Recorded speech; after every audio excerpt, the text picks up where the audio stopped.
Good afternoon. My name is Alfonso. Here we go. Let's talk about some strategic uses of food systems. Okay. Let's think about food systems with some graphical devices that help us understand how they relate to each other. Let's think about some different sort of typological approaches. Think about food systems. That's what this lecture is about. So first, let's think about some different ways to consider food systems. So first of all, these are in no particular order. Okay, you can take them in any order. Scale. When we think about what scale is, we can think about different sorts of geographical definitions of scale. Now, I would like to echo Odd's mental map description today, mindscape. So in the U.S., the term is mental map for the same thing. You know, mental map is individual. Yeah. Okay, the mindscape is more the whole thing. Community. The books that I've seen are produced, the work I've seen basically produces the same idea though. So the mindscape. Yeah, largely. Mental map. Yeah, mental map. The notion is similar, and my point here is to just tag on to that and just indicate that scale means different things to different people. Right?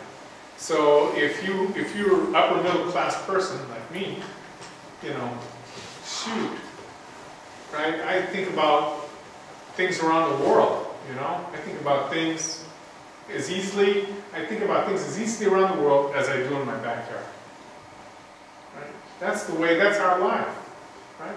But there's lots of people who don't share that mindscape. So it's important to have that in mind. People are going to come with different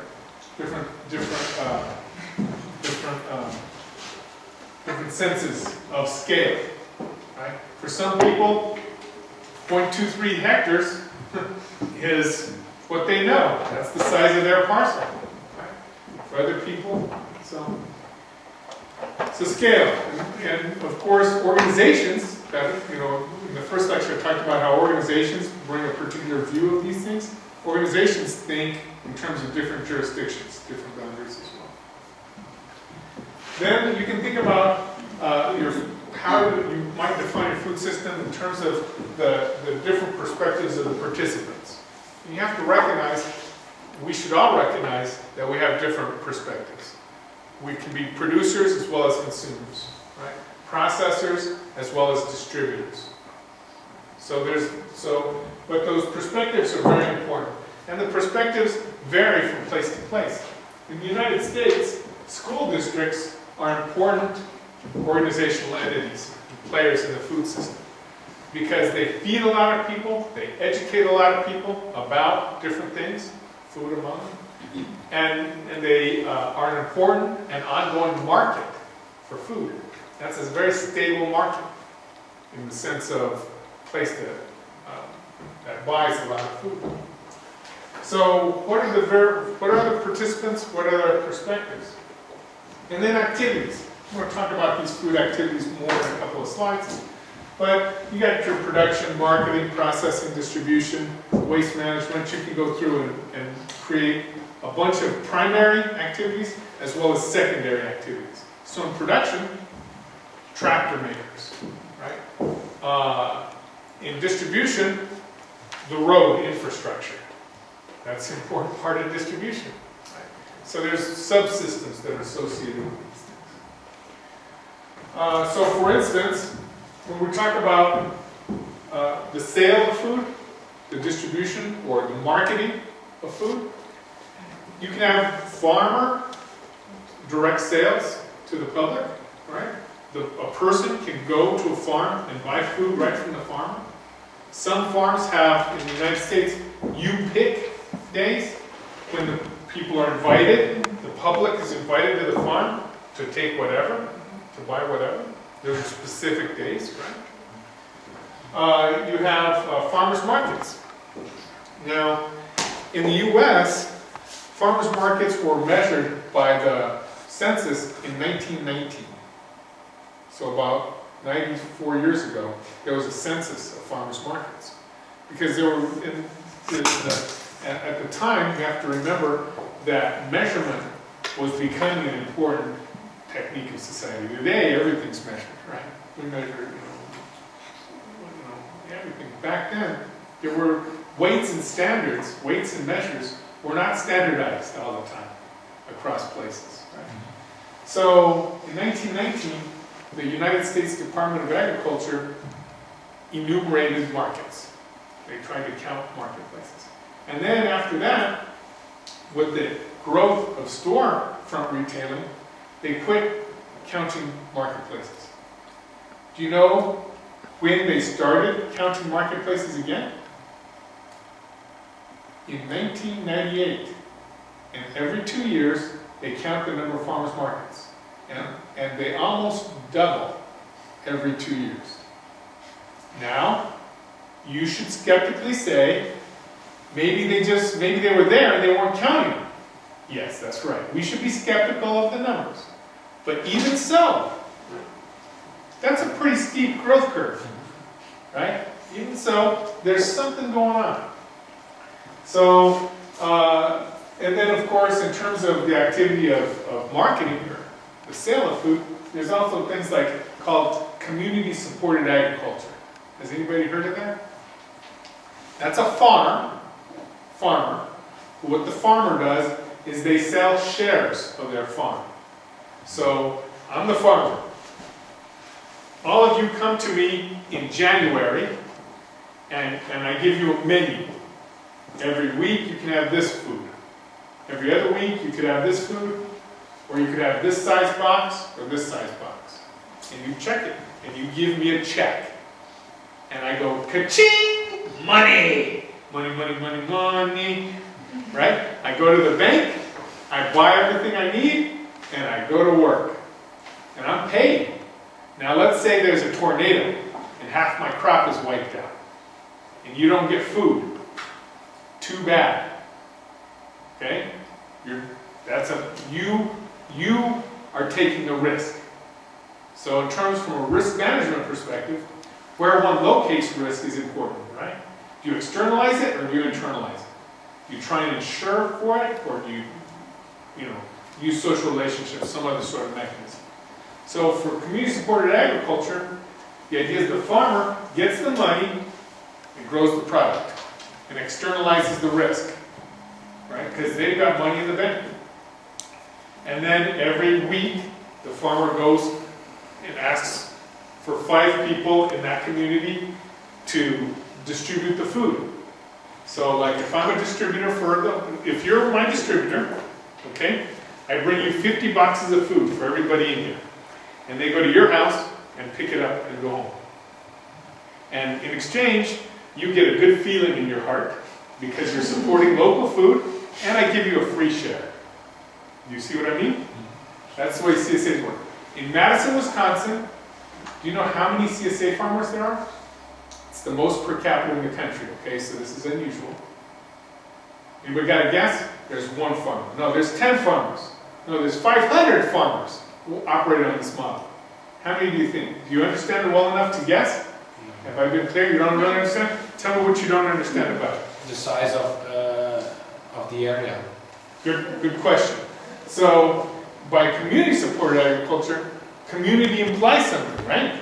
So, it's going to differ from place to place. But in Madison, Wisconsin, we're talking about,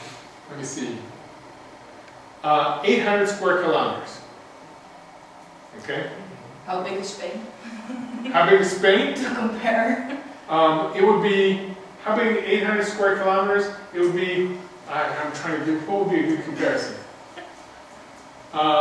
So you remember that map of the provinces? Now, if you could go and put your 2 thumbs like that, that would probably be about 800 square kilometers. On that map of más o menos. But anyways, okay, that's okay. It's in miles, we're talking about 450, 500 square miles. So,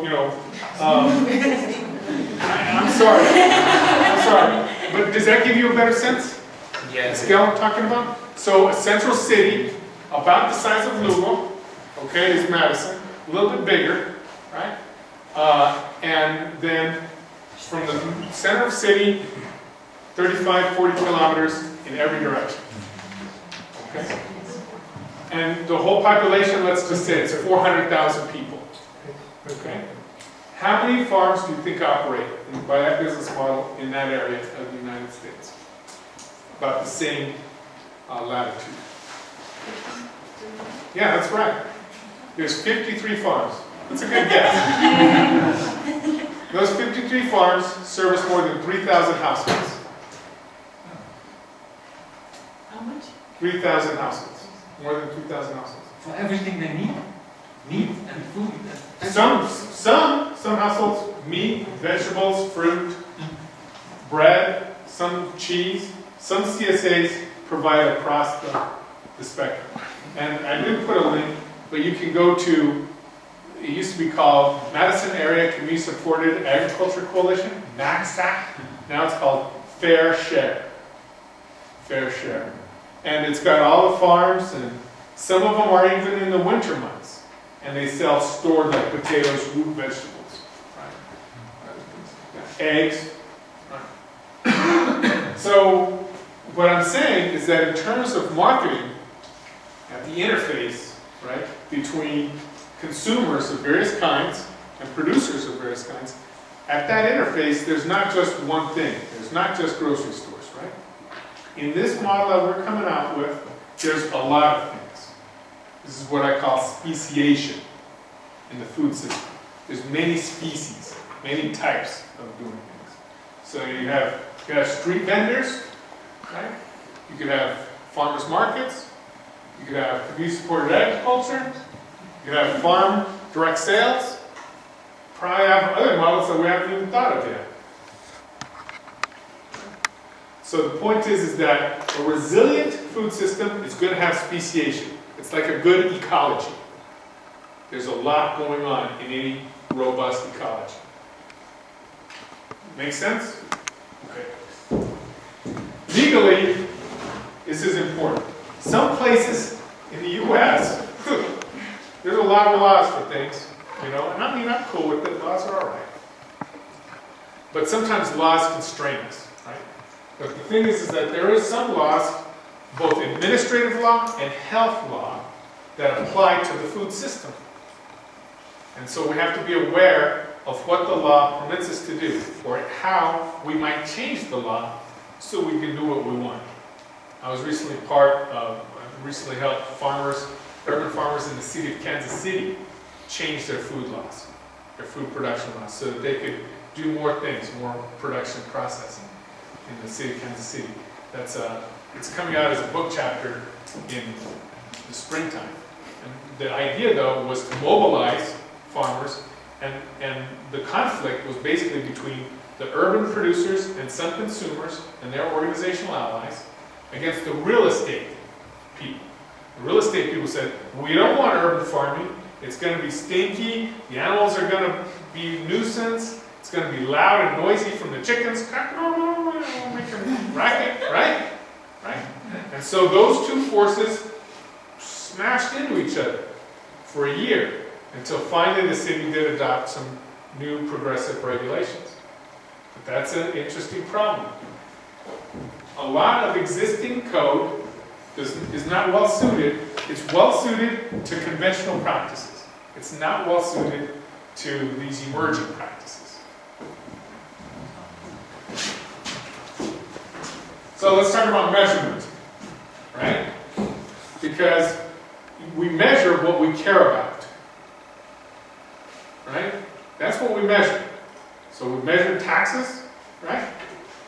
And we get upset when people don't pay their taxes. It's because we care about that. Right? If we don't measure something, do we still know it? I would say, yeah. I can't tell you how much I love my family, but I do. I know it. Do you see what I mean? That's the same way. When you talk to the people for the Center of Rural Values, what's it called? They're trying to foster rural values.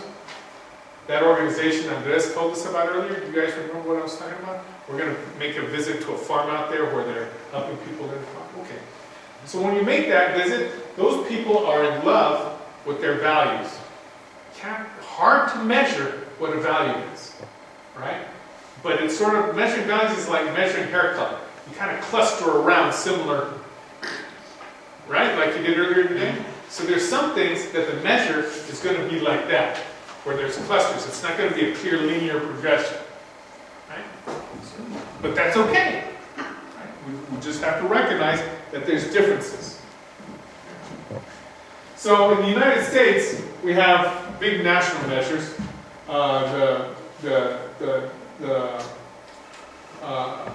National Ag Statistics is this one. And regional, in Australia, we have something called carrying capacity. This is really interesting. This helps you get an estimate of how much food your region can produce under various constraints. Okay? Because that's important. You know, I mean, to try and get some estimate. Does it mean that you can't overcome that estimate? Sure. There's technological fixes for everything. We can do all kinds of things. But we want to try and measure things. One of my research projects right now is to measure how much food is grown by commercial scale urban agriculturalists. People in cities who are trying to farm and make a living farming. I'm learning from them around the United States. I'm learning from them how much food they're growing, what the business model is, what their labor force practices are, how much they pay their labor, what do they do with their resources, what about the water resources associated with it, what about the soils, etc. Right? Okay? Okay. Then, of course, you've got this question of institutional design, the organizational capacity, and people's capabilities. Because, you know, I can put a, you guys know what a Rubik's Cube is? I can put a Rubik's Cube up here, but, and you can say, oh, that's cool, but can you do it? My son can solve it in 20 seconds. In less than 20 seconds, he can take a scrambled cube. He isn't practiced. And he can take any scrambled cube and he solve, it's incredible, right? If you don't know how to do something, you're not going to be capable of it. So we've got to have an understanding of the individual capacity. We've got to have an understanding of organizational capacity and interest. Right? And we've got to think about those big ideas. You know, the big ideas that enable things. In effect, we're reconstructing our habits. We're experimenting. We have a habit. We have an opportunity or a problem, we come back to the habit, we'll reconstruct in order to take advantage of the opportunity. We look at existing organizations. In the United States, there's things called metropolitan planning organizations. They're mostly about transportation. They help you figure out how to spend money for transportation projects. So I don't know what the organizations are in Europe to do these sorts of things. But there will probably be organizations, different sorts of governmental and non-governmental organizations that inform either agriculture or related food system activities. And then something else is, let's look at the new initiatives like this Agenda 21, right? You know, even if it doesn't seem like it has a lot of weight behind it right now, a lot of power behind it right now, there's different things going on.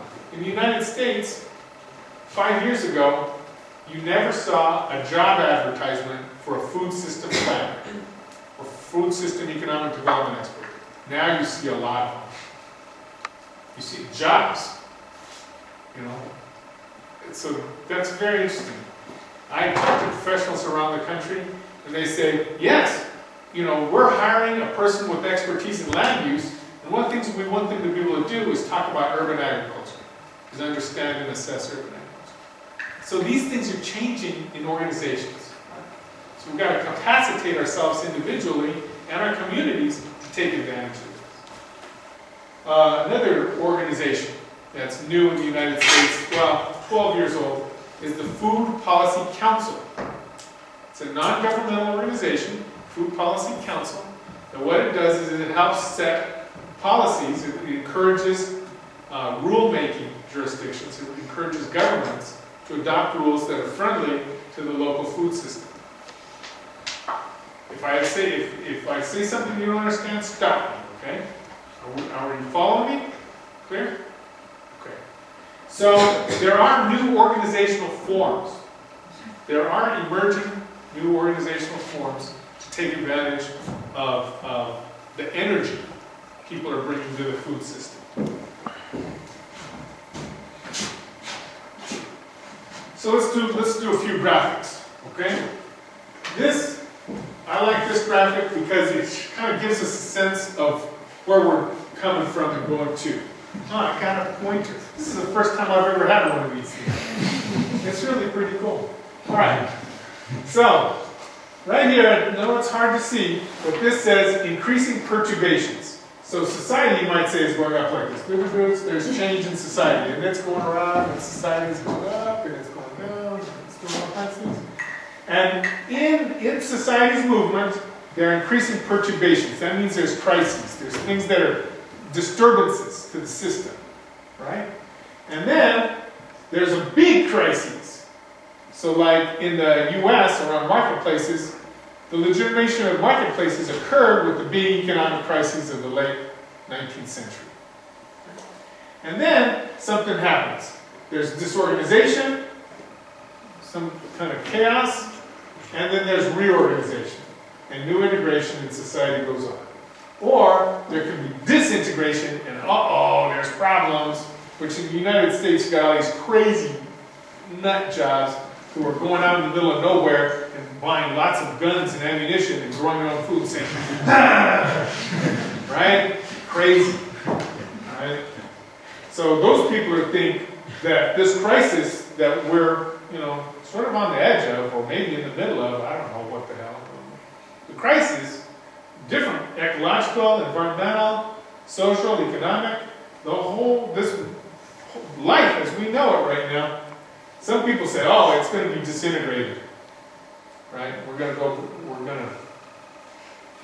I personally think that this reorganization is not going to be so much, it's not going to be so much as complete integration as it is going to be continued disorganization. Think about what the word disorganization means. Organization implies a principle that guides everybody's activity. Like this. I stand here, you sit there, we learn. It's a lousy way to learn, right? Frankly, pedagogically, this is stupid, right? But it's organized. And when it happened, right, 100 years ago, when John Dewey, this is a parenthetical, 100 years ago, John Dewey lost a big fight, and because industrial people need you to sit down and stand up when somebody says sit down, stand up, turn this screw, right? So this is great for industrial society, but it's not great for the world we actually live in. But in any case, it's organized. The point is that this is organized. I would prefer, and you guys are going to act in a disorganized way. Each group is going to have its principle and it's going to address its things. And that's what the food system actually is. And that's what a nice society is. There's no one dominating principle. There's lots of things happening. That's my personal normative view. Okay? All right. I don't say that scientifically. I just say it as what I think is nice. Okay. So anyways, this kind of gives you a big sort of sense, right? We're going along, society's happening, then there's disturbances in the systems, things are happening and things are crazy, and then things are kind of chaotic, and then things reemerge. Well, I think that things are going to reemerge in a very multi-organized way, or disorganized way. So, let's look at some food system graphics. This says local, regional, national, global. My students, at the beginning of each semester, I ask my students to play with graphics. So this is one that they came up with. You have production, distribution, acquisition, and consumption. You have different inputs, you have different outputs, you have different pressures. This is just one way to think about the food system, right?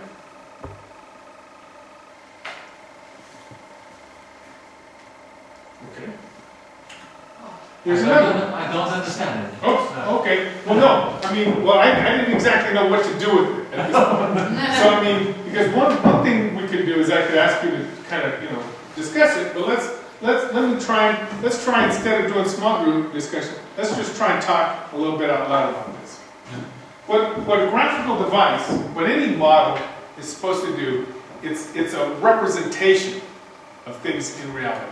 It's not really reality, right? And so we have to avoid reification. We have to avoid making the graphic reality when we need to stick to reality, right? But any graphic, any model points us to features of reality that we want to be interested in.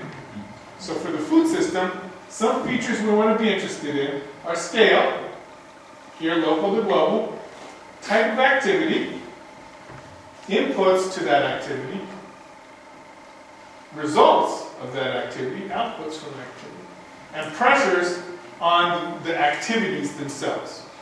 So in Kansas City, in the United States, there was a pressure for urban agriculture, and there was efforts for urban agriculture. Then there was pressures, counter pressures against it, right?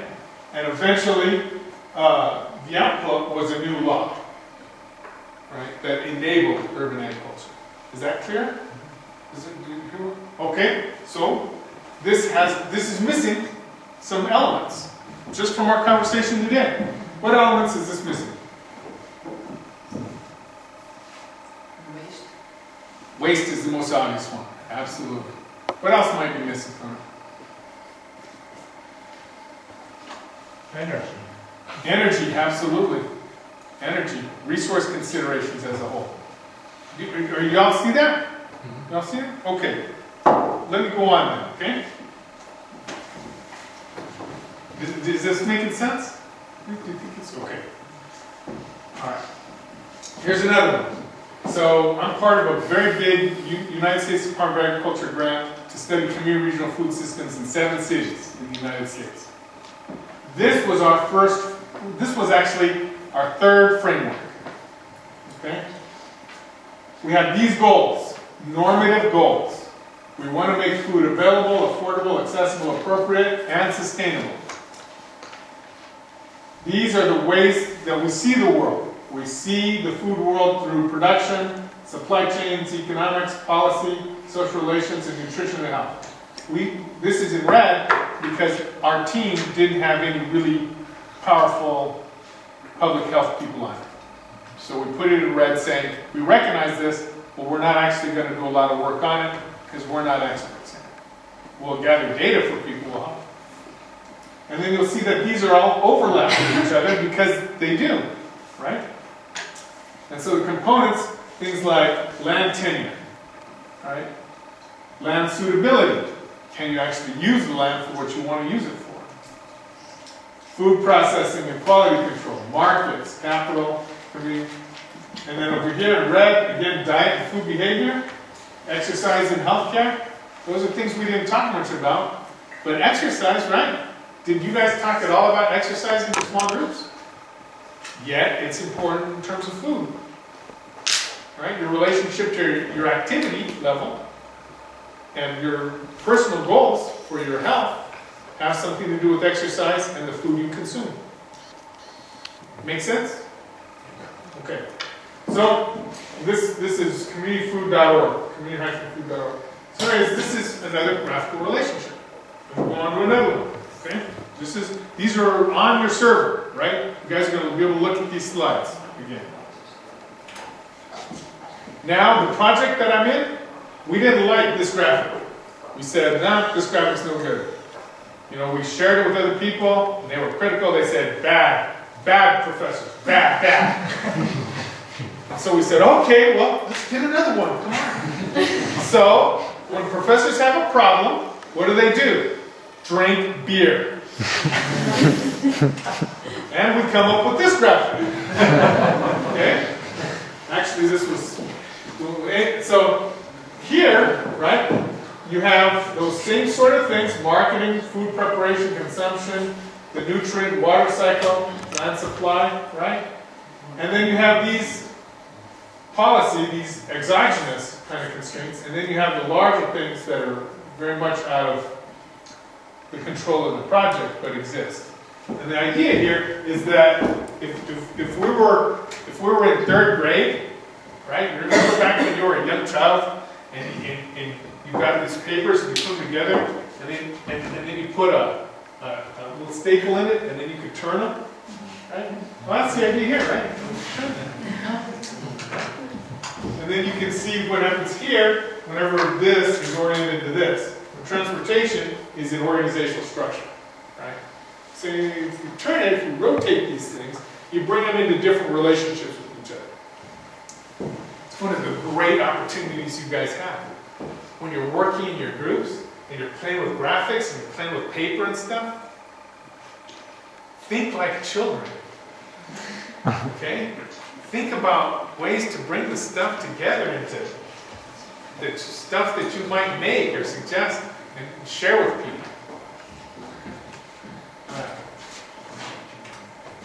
Now let's look at a couple of definitions. These are definitions of just urban agriculture. Earlier we considered definitions of food systems. Okay? Let's look at urban agriculture. Let's try and think to yourselves, because some of you were thinking, I mean, I know you guys were thinking about this earlier. Let's see if we can bring them into any kind of relationship with each other.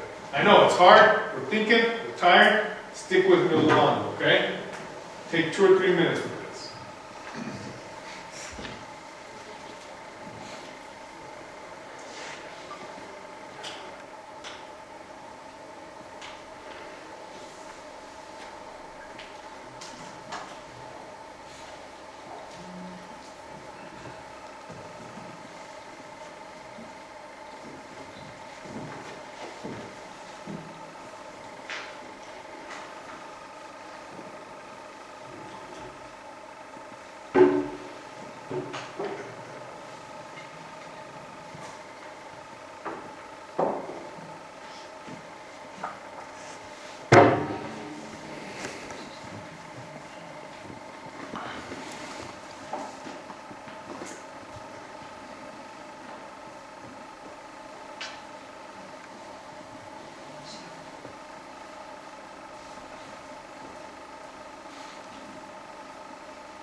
Okay? Try and hang on to that for a second. Now look at this.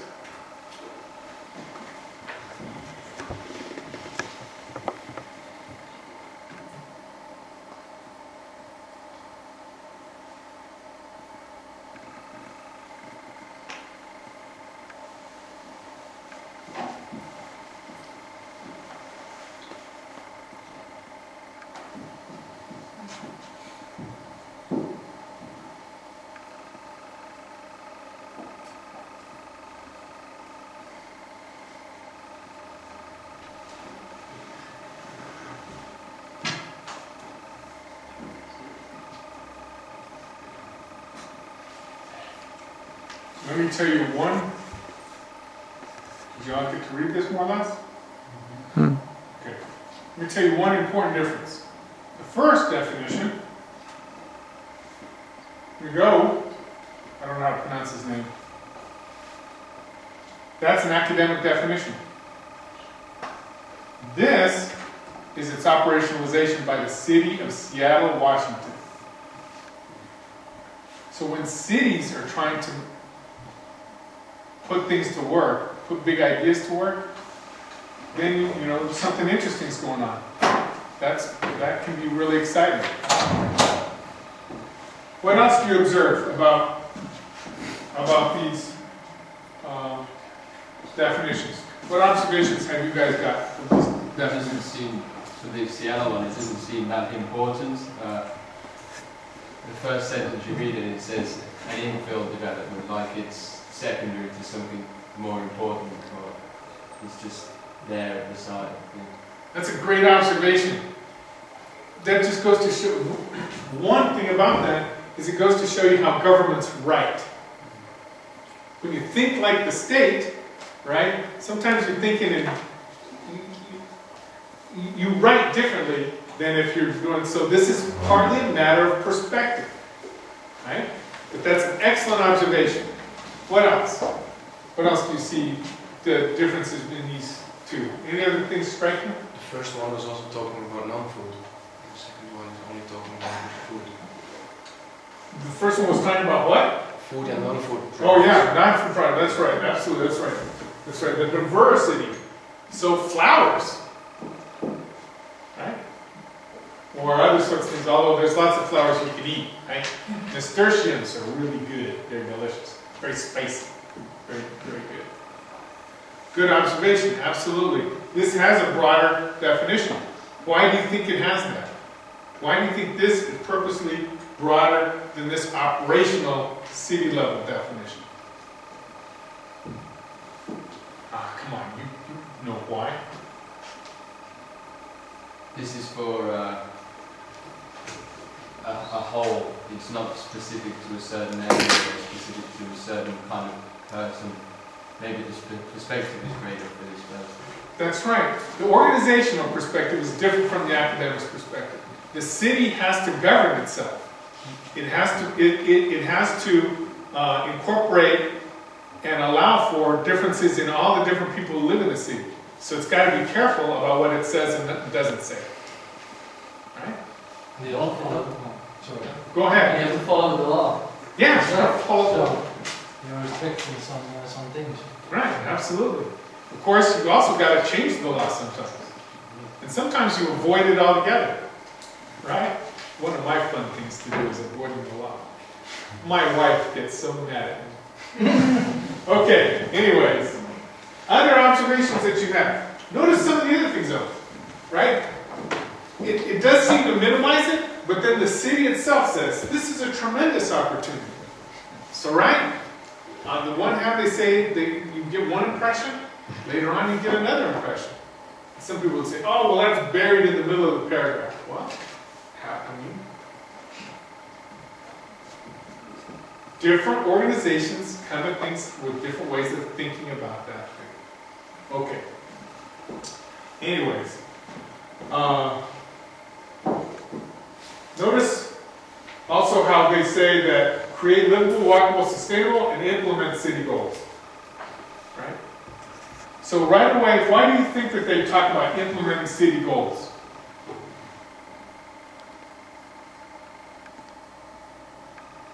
To justify the Exactly. policies. Exactly. To justify, to anticipate negative reaction. They already know that there's going to be people who are going to say, what? Right?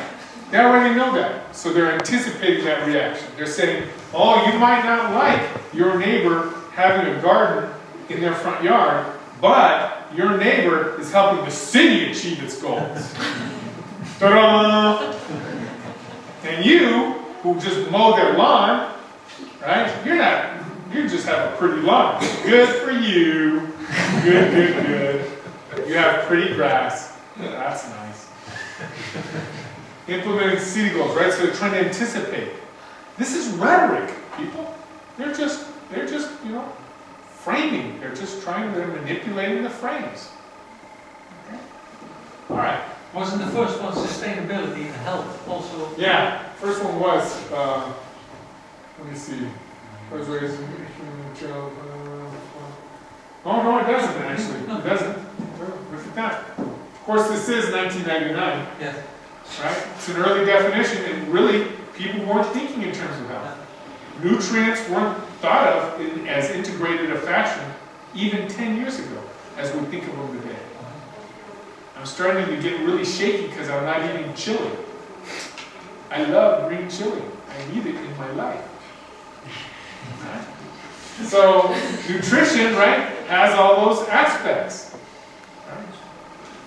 Okay, let's go on. Definition by non-definers. So I did leave this slide in here. So this article that a student of mine wrote, and I wrote, asks, what are the practices, what are the conditions, what are the purposes, What are the outcomes that are desired? So in other words, don't make a definition. Ask what you want. And do those activities. Right? Don't get caught up in definitions. They change anyways. Even really smart people. Right? Okay. What are the practical applications that fit in that jurisdiction? That fit that locality? What's practical? Here's a graphic. So I showed you some food system graphics, some community regional food system graphics. Here's an urban ag graphic. So metrics, measures, improved performance. Well, if we don't have baseline, how do we know what's improved? Okay? But you got to know, you got measures, right? You have your natural conditions, physical infrastructure, then you have these economic conditions that feed back on both directions. Institutional conditions, that's political acceptance, right? Are people going to fight it or are they going to accept it? Social cultural conditions. Right? Again, this is just to direct our attention to things we want to think about. So tonight, all of your dreams will be of graphics. Right? All of your dreams, you'll think conceptually, what am I thinking? Here, this is work another student of mine did, of an inclusive food cluster. So graphically, if you want to think about things, how do things fit together? What's a food cluster? A food cluster is a collection of related businesses that produce, distribute, process, market a product in close proximity to each other to enhance the environmental sustainability, reduce the economic cost of transportation, and sort of provide for a lot of food in a regional space. So this has like agro-tourism, right? Because people want to go to farms. I don't know why. I mean, I like going, but, you know. Agro-tourism, no, I know why, I'm just kidding. Agro-tourism, Venice. Go to Venice, man. That's cool. That's, you know, the islands that supply Venice with its food, it's amazing. Anyways, okay, technology. So you've got a variety of inputs, you have your variety of activities, and then you have your various outputs over here. I'm sorry it says Montreal there. I gave a version of this talk in Montreal in May, and so I was doing this in reference to some stuff they have going on over there. But anyways, so when you're thinking about the physical location of activities, you might use a graphic to consider what the activities are, and if there's some sort of logical flow to those activities. All right. Concluding thoughts. Strategically speaking at the level not of working in the earth, dirt farming, but thinking strategically, you've got to think about some of the politics, right? What are the big, larger political, legal frameworks that you're given? And how is it that those are resources for you, or how are they going to be getting in your way? And then also, we've got to think about the natural resource constraints, as indicated in some of those graphics. How do people and their natural resources relate? How do people relate to those resources? And what do those resources make possible for them? And finally, I just encourage you to play with the ideas. Play. Be children. Let's try and understand from people's perspectives what they're doing and why it makes sense for them to be doing it, so that we can offer to them reasonable alternatives that advance the goals of this particular project. All right. Do you all have any questions? We're all hungry. We can go eat lunch. Should we do anything else right now? Let's go eat lunch. Where do we go? I would like to give an assignment. Assignment time! For lunchtime. For lunchtime assignment. Thank you. I'm sorry. No other questions or anything? Okay, great. Here we go. Come on over. We had a little